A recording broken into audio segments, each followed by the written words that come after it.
باسم الآب والابن والروح القدس إله واحد أمين.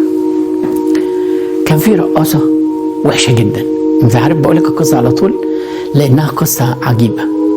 رقاصة في حتة اسمها بعلبك تبع في سوريا يعني، وكانت يعني أولا جميلة جميلة جميلة جدا جدا جدا، وكانت بتعبد النار ولا حاجة كده، وغنية غنى فاحش، عندها كل حاجة.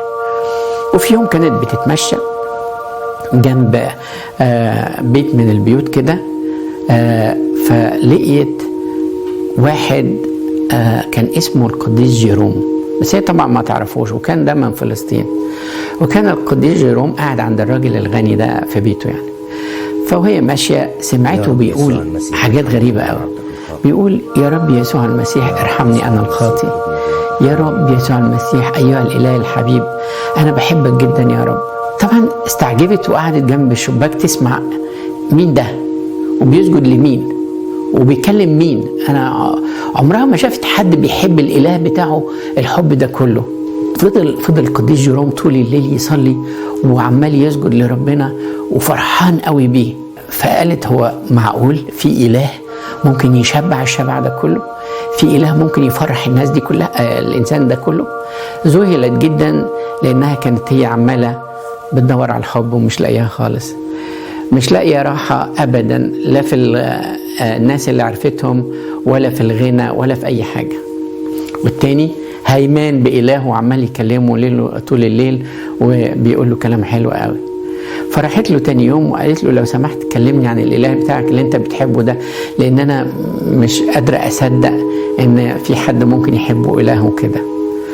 قعد القديس جيروم يكلمها عن يسوع وعن حلاوة يسوع وعن جمال يسوع وازاي جه وفدى البشرية وخلصنا كلنا. لما سمعت كده اتأثرت جدا جدا وقعدت تبكي، وراحت قالت: أنا مش راجعة القصر بتاعي تاني، أنا خلاص هسيب كل حاجة وأروح أدي حياتي لإله جيروم. فجيروم قال لها: بس فكري شوية وشوفي هتعملي إيه. قالت له: لا ما فكرش، أنا من كتر كلامك عن يسوع اللي أنت حبيته أنا اتبسطت وارتويت، فأنا عمري ما لقيت شبع مع أي راجل ولا مع الأكل ولا الشرب ولا الغنى، فعشان كده أنا هدي كل حياتي لربنا. المهم فرح جيروم لما لقاها ربنا لمس قلبها وهي فتحت له قلبها تماما. حصل ايه؟ راح سمح لها انها تروح لدير للراهبات.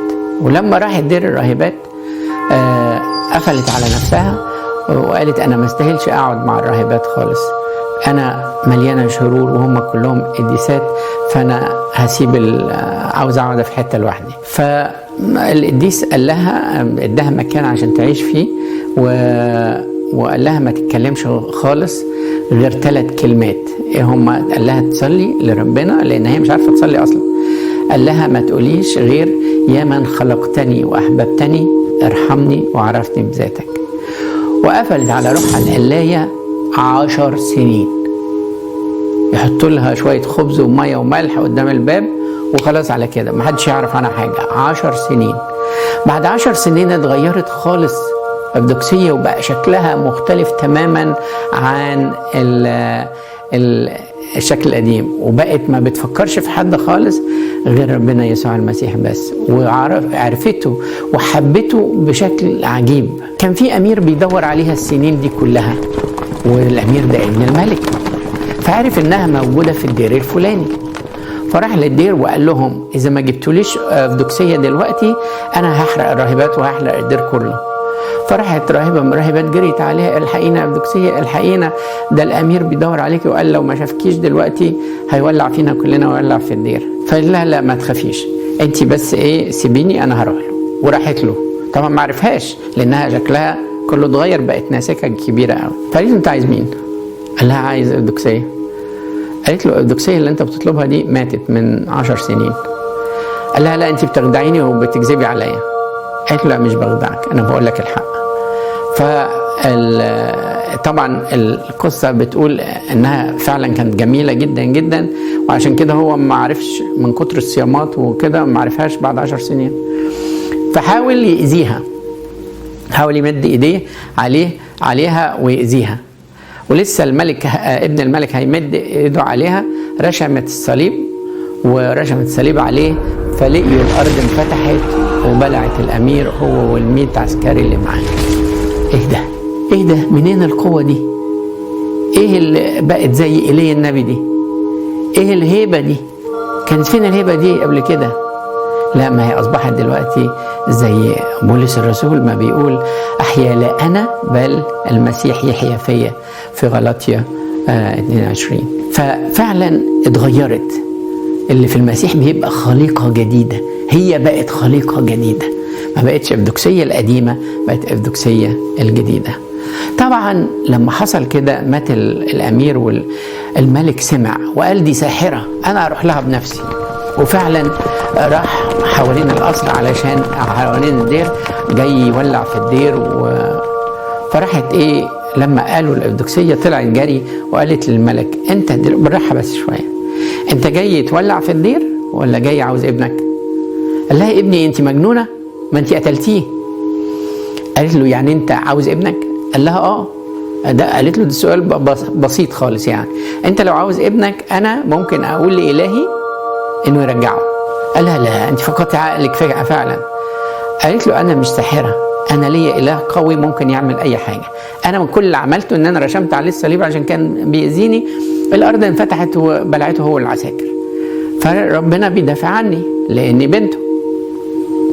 لكن لو انت عايز ان انا ارجعه هطلب من الهي يرجعه، وما تعتبرنيش ان انا مجنونه، انت مش هتخسر حاجه، كل هيحصل استناني 10 دقايق ربع ساعه اصلي وبعد كده خلاص.